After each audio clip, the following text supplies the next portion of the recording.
다시 부릴 듯 하게 하라라는 제목으로 하나님 말씀 증거합니다.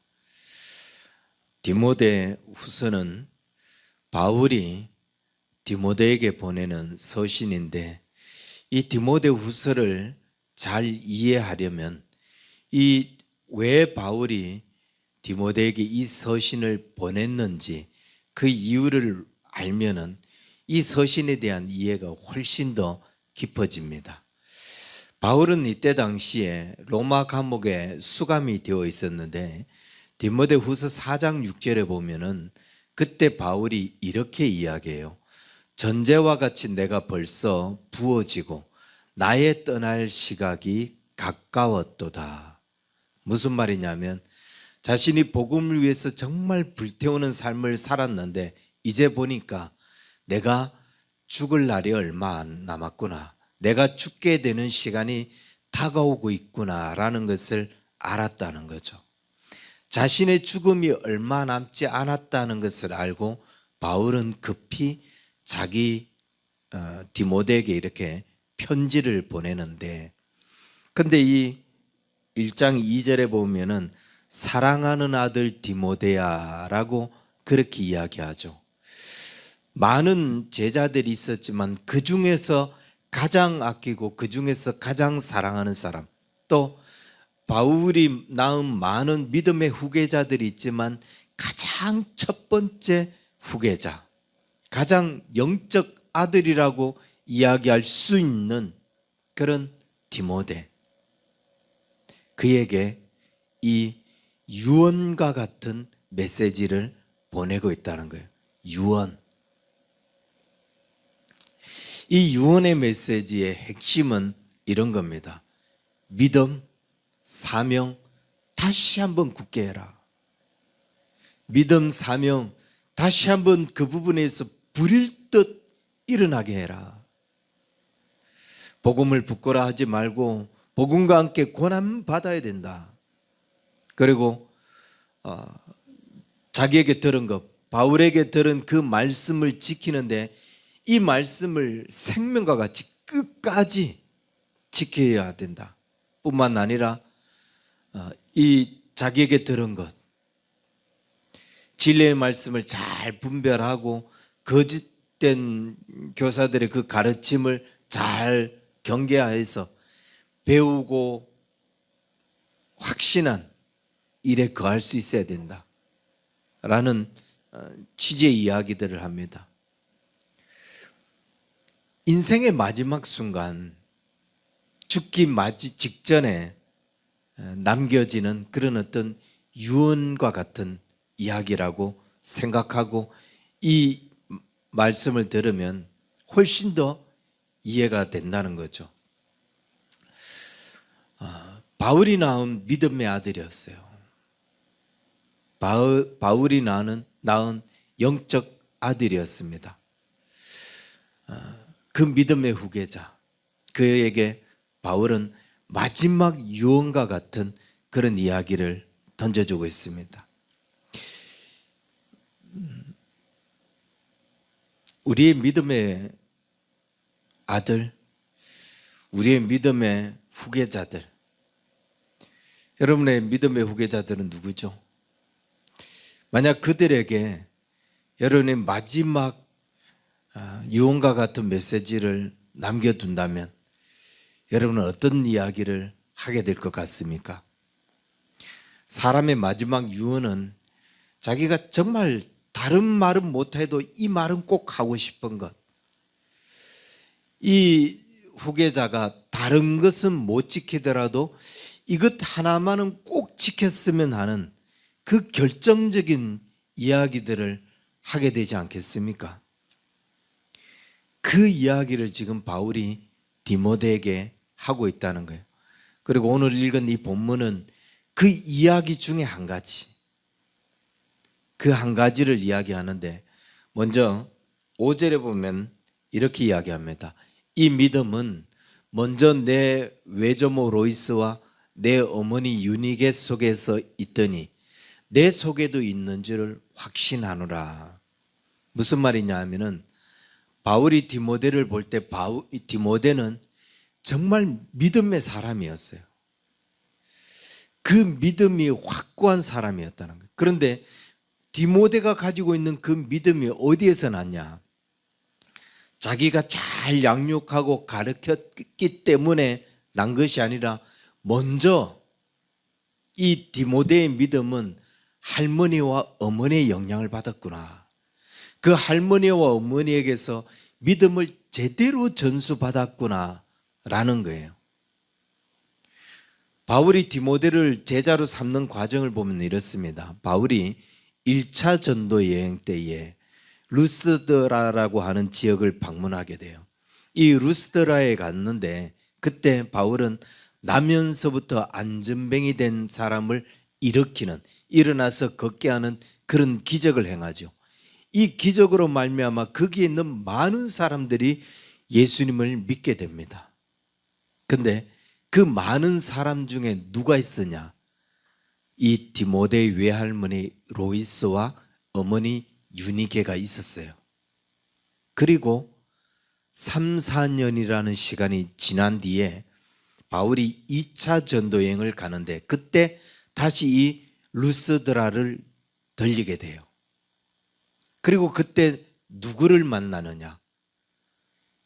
1차 전도여행 때 구원을 받았던 그 외할머니 로이스와 어머니 유니게의 아들 디모데를 만나게 되는데 이때 디모데를 보니까 이 사람은 이미 믿음의 확고한 그런 어떤 성장을 이룬 사람이었어요. 뿐만 아니라 주변 사람에게도 이 사람은 정말 신실한 사람이다 라고 인정을 받을 만큼 그렇게 칭찬받는 사람이었다는 거예요. 그런 디모데를 보면서 저 사람을 내가 제자로 삼아야 되겠구나. 저 아이를 내가 제자로 삼아야 되겠구나 라고 바울이 마음에 결정을 하고 디모데를 데리고 2차 전도여행을 함께 떠나게 됩니다. 이건 뭘 의미하냐? 디모데가 바울 때문에 믿음이 좋은 사람이 된 게 아니라 그 가정에서 할머니와 어머니의 믿음으로 말미암아 그는 가정 안에서 확고한 신앙 훈련을 받았다는 거예요. 믿음의 사람 디모데가 될 수 있었던 것은 어머니 그리고 할머니의 영향력 때문이었다는 거죠. 뭘 의미하죠? 가정 안에서 신앙교육이 얼마나 중요하냐. 부모가 자녀에게 그 신앙을 물려주는 이 교육이 얼마나 중요한지를 이야기합니다. 바울과 같은 위대한 전도자를 만나면 그럼 우리도 디모데와 같은 사람이 되겠지. 천만에요. 바울의 많은 믿음의 제자들이 있어요. 그런데 그 중에 1등 제자가 누구라고요? 디모데라는 거예요. 이건 바울이 그렇게 교육하고 양육했기 때문에 된 것이 아니라 바울을 만날 때부터 이미 디모데는 가정에서 그렇게 훈련을 받아서 믿음의 사람, 주변에서 칭찬받는 신앙의 사람이 되어 있었다는 거죠.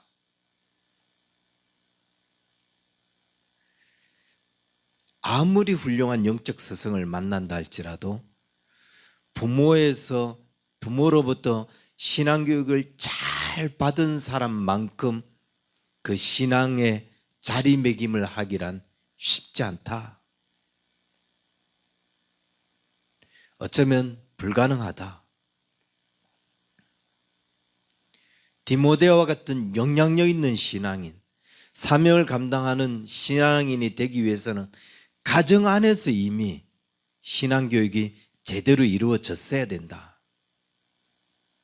그런 신앙교육이 단단히 이루어진 상태에서 바울과 같은 영적 멘토를 만날 때 이 사람은 바울의 모든 제자 중에서 가장 으뜸이 되는 디모데가 되는 것처럼 더 훌륭하고 더 놀라운 사역들을 감당할 수 있게 된다는 거예요. 그래서 가정 안에서 신앙교육이 제일 중요하다. 가정 안에서 이미 이 사람은 훌륭한 믿음의 사람으로 영적 대물림을 받은 사람으로 성장되어 있어야 된다는 거예요. 그리고 난 후에 그 믿음의 텃밭 위에서 바울이 이제 디모데를 교육합니다. 13절 보니까 내게 들은 바 바른 말을 본받아 지키라. 그 확고한 믿음 위에 디모데에게 계속 영적 훈련, 말씀의 훈련을 가르치고 또 14절 내게 부탁한 바 아름다운 것을 지켜라. 많은 것들을 부탁하고 많은 것들을 권고하면서 이렇게 살아야 되고 이런 사역들을 감당해야 하고 이 말씀들을 지켜야 된다라는 그런 어떤 많은 것들을 그 훌륭한 믿음의 사역자 위에 하나씩 하나씩 덧입혀 준 것이죠. 제일 중요한 것은 디모데는 이미 훌륭한 믿음의 사역자라는 거예요. 이미 훌륭한 믿음의 사람이었다는 거예요. 그 믿음의 사람 토양 위에 바울이 가르치고 또 훈련시키고 또 당부하고 이렇게 함으로써 바울의 뒤를 잇는 영적 지도자가 될 수 있었다는 거예요. 말씀을 종합해 보면 디모데는 정말 누구보다도 좋은 믿음의 환경, 영적 성장의 배경, 또 영적 훈련을 받은 사람이죠. 그 할머니와 어머니로부터 믿음을 잘 이어받아 왔고 가정 안에서 신앙교육을 잘 받아왔고 이 신앙교육이 제대로 되어 있으니까 이 바울의 눈에 발탁이 된 거예요. 다시 루스드라를 방문했을 때 디모데와 같은 그런 사람이 눈에 들어올 수 있었던 거죠. 그러니까 그를 다시 그의 영적 스승이 되어서 많은 것들로 훈련하고 교육합니다. 여러분, 믿음의 사람이 어떻게 세워지는가? 훌륭한 사역자가 어떻게 만들어지는가? 우리가 주의 깊게 생각해야 된다는 거예요. 예전에는 단순히 정말 이건 뭐 우연한 기회라고 이야기할 수는 없지만 어느 날 갑자기 하나님의 은혜를 경험하고 어느 날 갑자기 그 사명을 받고 그래서 사역자로 그렇게 쓰임 받아왔어요. 복음을 경험한 지 얼마 되지도 않았는데 근데 하나님의 은혜를 막 뜨겁게 체험하면서 그렇게 믿음의 1세대들이 그렇게 사명을 감당해 왔습니다. 그런데 이제 기독교 역사가 이미 우리도 100년이 지났거든요. 100년을 훌쩍 넘었거든요. 믿음의 2세대들 그들은 이렇게 사역자로 세워지는 일이 이제 드물다. 아니 그렇게 세워져서는 안 된다라는 거예요. 가정 안에서 철저한 신앙교육을 받아온 사람들. 거기 안에서 바울이 루스드라를 갔을 때 디모데가 눈에 확 들어왔던 것처럼 그런 신앙교육으로 다져진 사람. 그 위에 영적 스승을 만나서 많은 것들을 가르치고 많은 훈련을 받아서 당부되어진 그 사람. 이런 사람이 다음 세대를 이끄는 영적 리더가 되어야 된다는 거예요. 왜냐? 1세대들이 했던 나약함들, 1세대들이 얼마나 많은 그 사역을 감당하면서 얼마나 많은 시행착오를 겪어왔어요. 복음을 전하는데 사명자의 길을 가는데 정말 사명자답지 못한 그런 모습들이 보여요. 그런데 우리는 그가 1세대인 것을 알기 때문에 그 나약함을 참아옵니다. 이해합니다. 받아줍니다. 하지만 믿음의 2세대들이 살아가는 그 배경 위에서 이미 기독교 역사가 100년이 넘는 이 토양 위에서 지금도 한국교회를 보세요. 사역자들의 실수 이해하고 받아줍니까? 어떻게 저런 사람이 목회자가 됐지? 그런 비난들이 쏟아지지. 그들을 이해하고 받아주기는 이미 우리가 기독교 역사가 너무 오래 흘러왔다는 거예요. 그래서 이 시대에 걸맞는 사람들은 디모데처럼 가정 안에서 신앙교육을 잘 받아왔고 이미 많은 사람들이 영적 훈련, 영적으로 인정을 받고 그리고 영적 스승을 만나서 부족한 부분들을 훈련받고 또 세워질 때 그런 사람들이 신앙교육 또 이 사역을 감당해야 된다는 거예요. 그래서 우리는 우리의 의무, 우리의 역할은 다음 세대를 훈련하는 겁니다. 다음 세대를 양육할 수 있어야 돼요.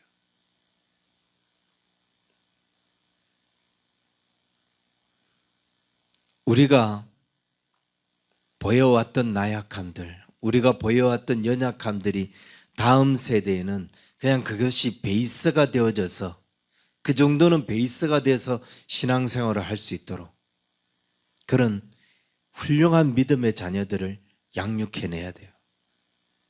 그러기 위해서 저와 여러분은 이 시대에 로이스와 유니게와 같은 사람이 되어져야 된다는 거예요.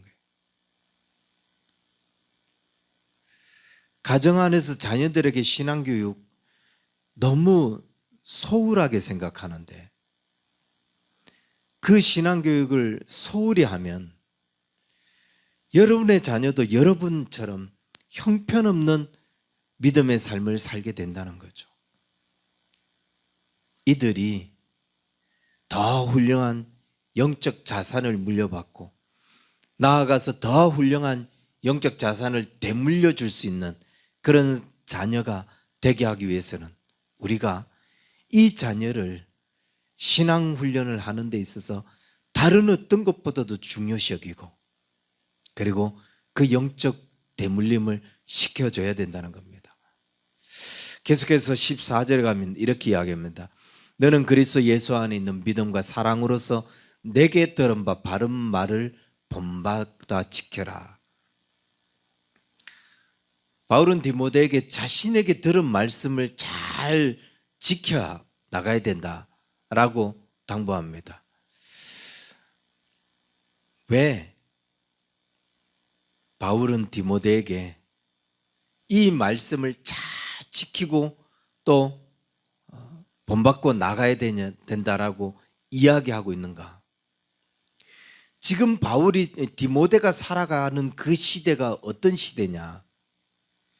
말씀을 지키기가 정말 힘든 시대였거든요.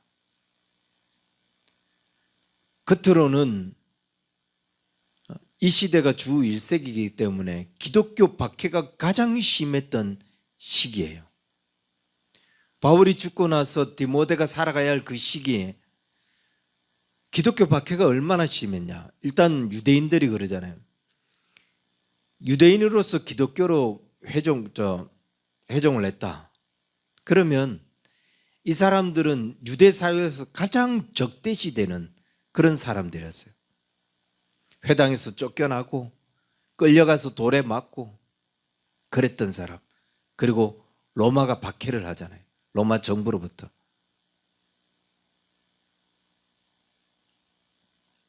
반역자라고 하고 투옥하고 처형하고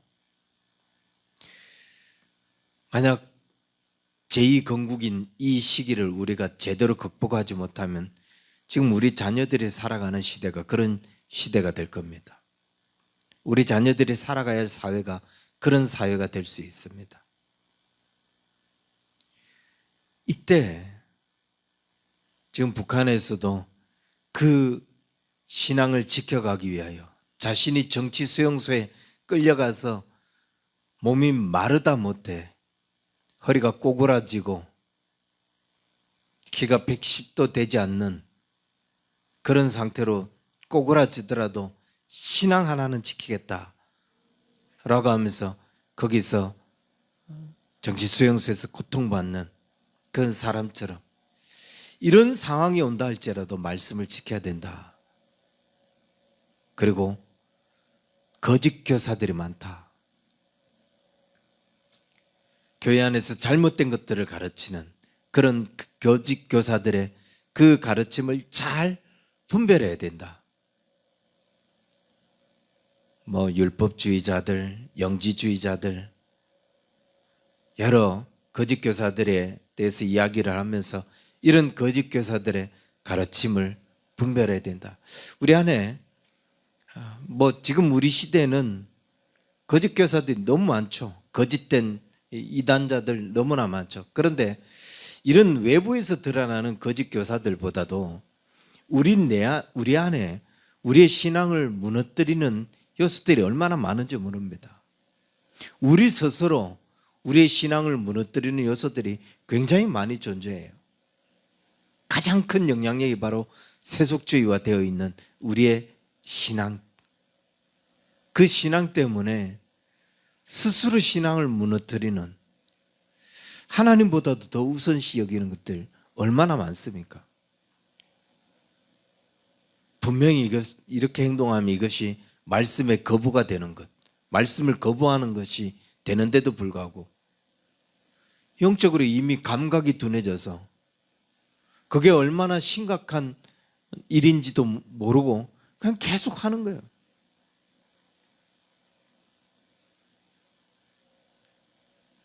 화인받은 양심이라고 그러죠. 화인받은 신앙이라고 그러죠.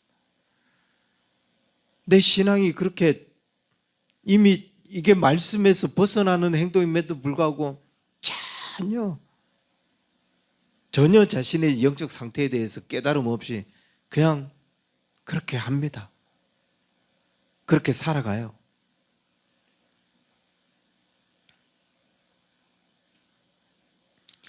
이런 우리의 마음에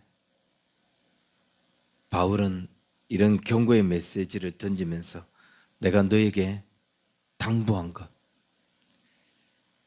그리고 성령의 힘을 덧입혀서 이 아름다운 것들을 지켜야 된다 라고 합니다. 마지막 유언을 하듯이 그렇게 지켜야 된다라고 이야기해요.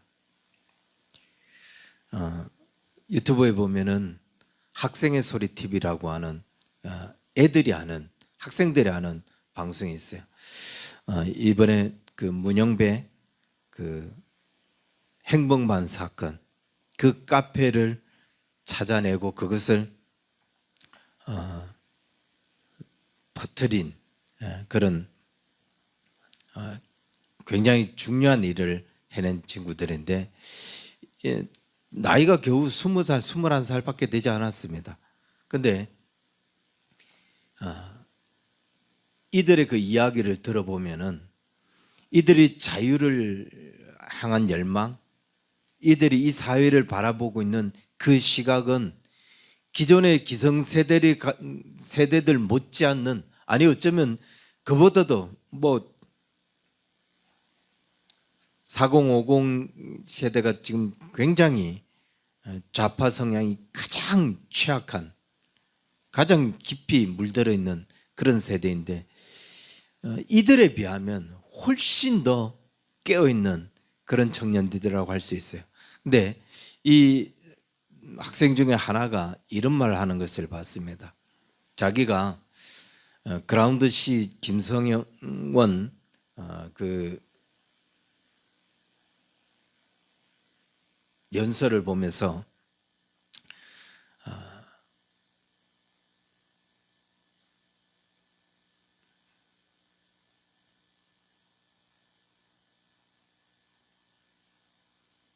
가슴이 뜨거워졌다, 아니 눈물을 흘렸다라고 하는 그런 이야기를 하는 것을 봅니다.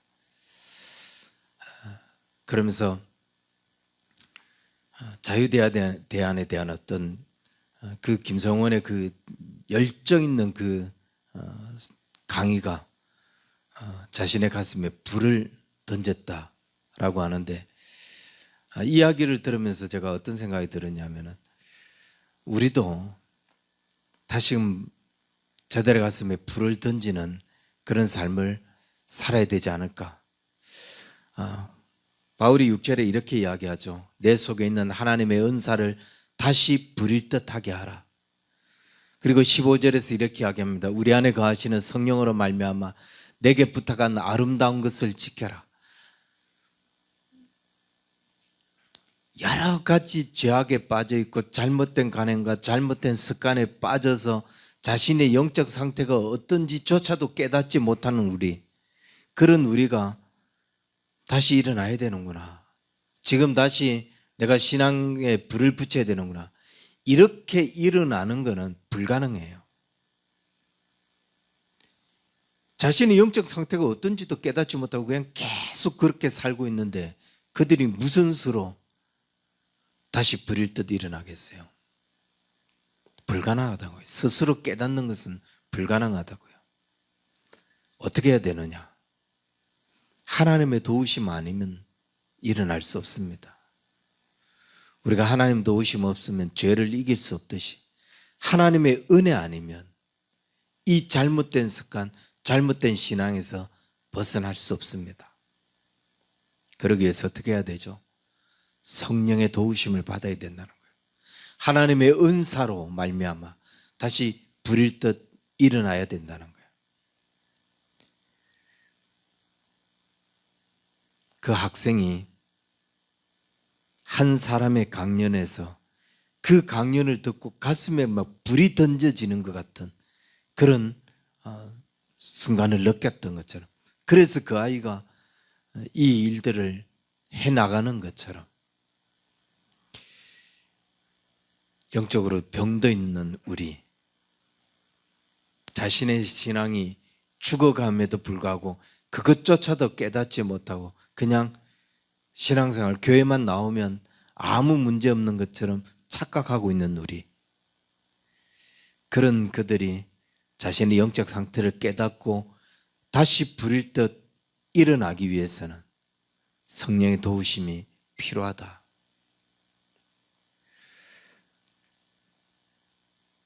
그리스도로 말미암아 다시 일어나는 그런 상황이 되어야 된다. 특히 한국교회, 한국의 이 상황을 보면 지금 제2의 건국전쟁이라고 이야기할 정도로 이때 우리가 일어나지 않으면 아직도 뭐 식당에서 보면 그냥 좌파 사상에 완전히 빠진 사람, 제가 유튜브를 틀다가 그냥 미처 채널을 돌리지 못하고 그냥 유튜브를 이렇게 틀어놓고 일을 하게 되는 경우가 있는데, 그러면 그걸 보고 인상을 푹 찡그리는 사람이 있어요. 나는 좌파라는 거죠. 저런 우파들의 이야기를 듣고 싶지 않다는 거죠. 저도 그랬거든요. 저도 식당을 갔는데 좌파의 그 방송을 틀어놓고 막 그게 이야기하니까 밥이 안 넘어가요.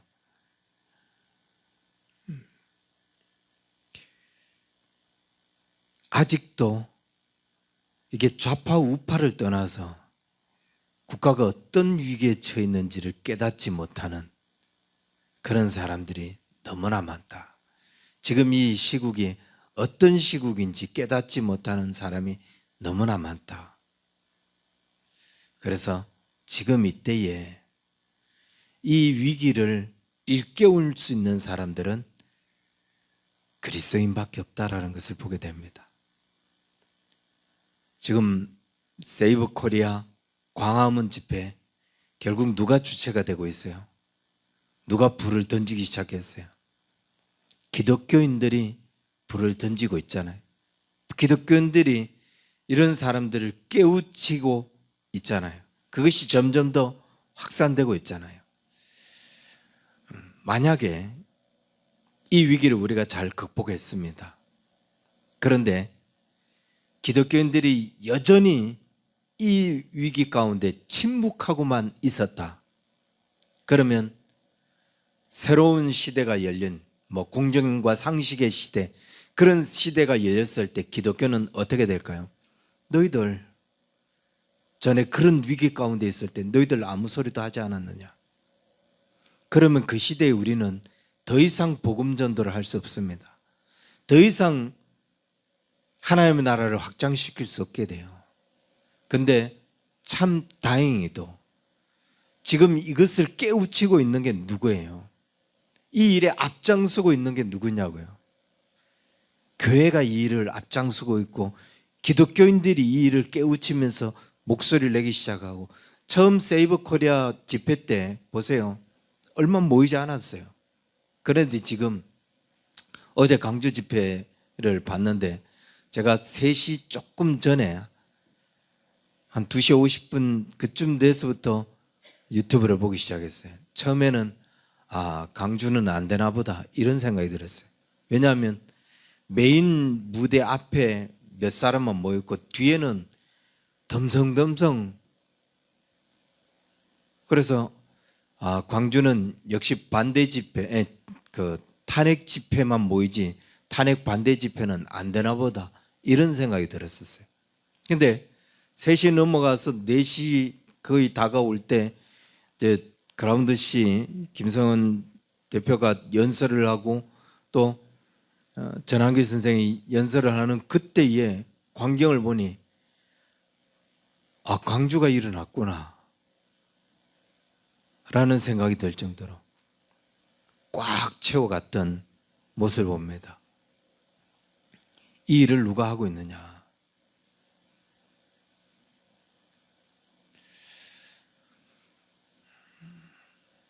우리가 지금 이 시기에 깨어 일어나서 이 민족을 일깨울 때, 그 민족을 일깨울 수 있는 것이 우리밖에 없다라는 것을 알고 일어나야 되고, 또 우리의 가정도 정말 다음 세대의 디모데와 같은 그런 믿음의 사람들을 낳게 하기 위해서는 지금 우리가 우리의 자녀들을 그런 디모데처럼 그렇게 신앙훈련을 시켜놔야, 그래야 다음 세대를 이끌어갈 수 있는 그런 지도자로, 인정받을 수 있는 지도자로 그렇게 쓰임받을 수 있다는 겁니다. 다시금 우리의 신앙에 성령의 불, 하나님의 은사로 말미암아 불일 듯 일어나서 나라를 깨우고 우리 가정을 깨우고 우리 자신을 깨울 수 있는 그런 우리 언약의 성도들 될 수 있기를 주의 이름으로 간절히 축원합니다. 기도하겠습니다. 살아계신 주님, 우리를 다시 한 번 더 주님께서 변화시켜 주시고 우리의 가정을 다시금 일깨워 주셔서 우리 1세대가 해야 할 일들이 믿음의 자녀들을 잘 훈련하고 양육해야 함을 주님 다시 한 번 더 깨닫고 더 철저하게 신앙으로 양육하며 더 깊은 믿음을 물려줄 수 있는 그런 부모 세대가 될 수 있도록 하나님 축복하여 주옵소서. 무엇보다도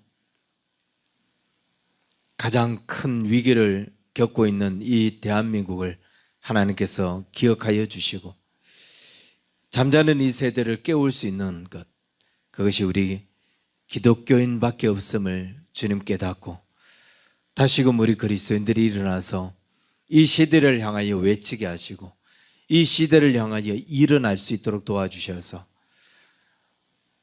국회를 해산시키고 정말 자유대안을 세울 수 있는 그런 새로운 일들을 이루어내는 그런 교회가 되어질 수 있도록 하나님 축복하여 주옵소서.